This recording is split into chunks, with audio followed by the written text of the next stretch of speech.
A Glória da Cruz, um programa semanal que entra na sua vida. Tomemos o Evangelho de Lucas, no capítulo 22, versículos 39 e 44. Jesus saiu e, como de costume, foi para o Monte das Oliveiras. Tomado de angústia, ele rezava com mais insistência, e o seu suor tornou-se como gotas de sangue que caíram no chão. Esta não é a única vez que se fala da oração de Jesus nos evangelhos. Todos os evangelistas elencam inúmeras vezes que Jesus se retirou da multidão e da presença dos discípulos para rezar. Às vezes, ele se retirava no entardecer e regressava de madrugada. Outras vezes, passava a noite inteira a sós com o Pai. Toda a vida de Jesus foi oração, porque foi intimidade com Deus, porque sempre se mantinha na presença do Pai e na fidelidade à sua vontade. Toda a vida de Jesus foi oração, porque nada o distanciava do plano de amor que ele veio implantar. A vida de Jesus foi oração. A carta a Hebreus, no capítulo 5, versículo 7, diz: durante toda a sua vida aqui na terra, Cristo, em alta voz e com lágrimas, fez orações e súplicas a Deus que o podia salvar da morte. Jesus rezava muito, seja em momentos decisivos de sua vida, seja no cotidiano. Estava sempre em busca de comunhão com o Pai. Nessa intimidade filial estava o segredo da sua missão. Em Lucas 5, de 15 a 16, é importante considerar o contexto em que Jesus se coloca em oração. Grandes multidões se reuniam para o ouvirem e serem curadas de suas enfermidades, embora Jesus estivesse muito ocupado no cuidado daquela multidão. Mesmo assim, ele se retirava para o deserto para orar. É possível ver que Jesus tinha a oração como uma prioridade, mesmo quando estava muito ocupado. Ele sempre reservava um tempo especial para a oração. Também no Evangelho de Marcos, se tomarmos o capítulo 1, versículos de 35 a 37, o evangelista diz que após um dia de muitas ocupações, no dia seguinte, antes do amanhecer, Jesus foi para um lugar deserto para rezar. Ao procurá-lo, os discípulos se surpreenderam ao encontrá-lo em oração.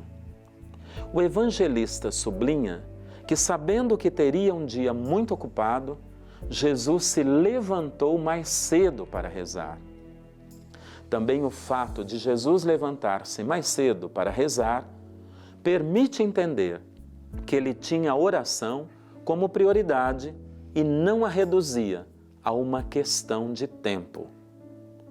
No Evangelho de Mateus, no capítulo 14, o evangelista mostra como Jesus, em momentos cruciais, prioriza o estar a sós para o silêncio e para a oração.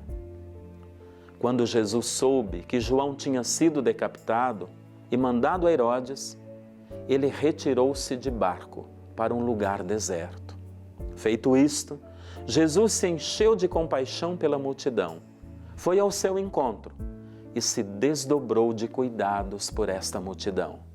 Em seguida, ordenou que seus discípulos entrassem no barco e seguissem adiante, enquanto ele despedia as multidões.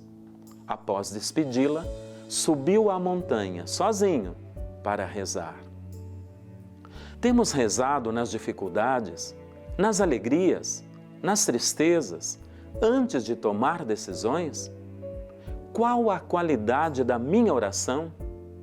Eu estou contente com a minha forma de rezar? A quem rezo? Por quem rezo? Que intenções eu tenho colocado nas orações? Sem oração, é impossível caminhar na fé e fazer a vontade de Deus. A oração é a nossa força. Por ela, os santos chegaram à santidade. E sem ela, ninguém experimentará a glória e o poder de Deus. Jesus nos manda orar sempre e sem jamais deixar de fazê-lo. E São Paulo apóstolo nos recomenda: orai sem cessar. Jesus ainda foi mais claro: sem mim, nada podeis fazer. A oração é para a alma o que o ar é para o corpo. Uma alma que não reza é uma alma que não respira, não tem vida. E ninguém pode servir a Deus sem muita oração, pela simples razão de que é Ele, e somente Ele, Deus, que realiza todas as coisas. Nós somos apenas os seus instrumentos. Quanto mais comungamos com Ele pela oração, mais nos tornamos um instrumento útil em suas santas mãos. É uma grande ilusão querer fazer algo por Deus e para Deus sem rezar. Esta é a maior tentação que sofremos: rezar pouco, não rezar ou rezar mal. Peçamos hoje ao Senhor como os discípulos: Senhor, ensina-nos a rezar. Um testemunho. Santa Catarina de Sena. Catarina nasceu em Siena no século XIV. Seus pais eram burgueses comerciantes, com um forte sentido religioso e familiar, próprio do seu tempo. Aos 7 anos de idade, Catarina consagrou a sua virgindade a Cristo e aos 15 anos ingressou na Ordem Terceira de São Domingos como leiga.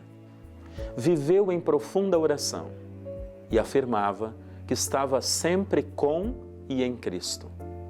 Quando da peste que alastrou por toda a Europa, Catarina decidiu cuidar dos enfermos e dos abandonados, tendo praticado grandes atos de caridade. Cheia de fé e decidida a defender a Igreja, ela tomou partido do Papa Gregório XI, indo até Avignon, na França, onde os papas viviam desde há mais de 70 anos, e convenceu o Papa a regressar a Roma para manter a unidade da Igreja e a pacificação da Itália. Logo, Catarina veio a falecer. Embora analfabeta, Catarina ditou mais de 300 cartas endereçadas a todo tipo de pessoas, desde os papas aos reis e a lideranças, e ao povo em geral, onde ela lutava pela unificação da Igreja e a pacificação dos estados papais. Uma das suas obras ditadas, Diálogo sobre a Divina Providência, é um livro ainda hoje considerado um dos maiores testemunhos da mística cristã. Em 1970, o Papa Paulo VI declarou-a doutora da Igreja, sendo a única leiga a obter esta distinção. O Papa João Paulo II declarou Santa Catarina de Sena a copadroeira da Europa, juntamente com Santa Brígida da Suécia e Santa Teresa Benedita da Cruz. Rezemos aos pés da cruz. Ó Deus, que para salvar a todos dispusestes que o vosso Filho morresse na cruz, a nós, que conhecemos na terra esse mistério, dai-nos colher no céu os frutos da redenção. E aos que sofrem, que sejam aliviados de suas dores e curados de seus males pelos méritos da Santa Cruz. Por nosso Senhor Jesus Cristo, vosso Filho, na unidade do Espírito Santo. Amém. Nosso Senhor Jesus Cristo esteja sempre do vosso lado para vos defender, dentro de vós para vos conservar, diante de vós para vos conduzir, atrás de vós para vos guardar e acima de vós para vos abençoar. Ele que vive e reina com o Pai, na unidade do Espírito Santo. Amém. Abençoe-vos o Deus misericordioso, Pai e Filho e Espírito Santo. Amém.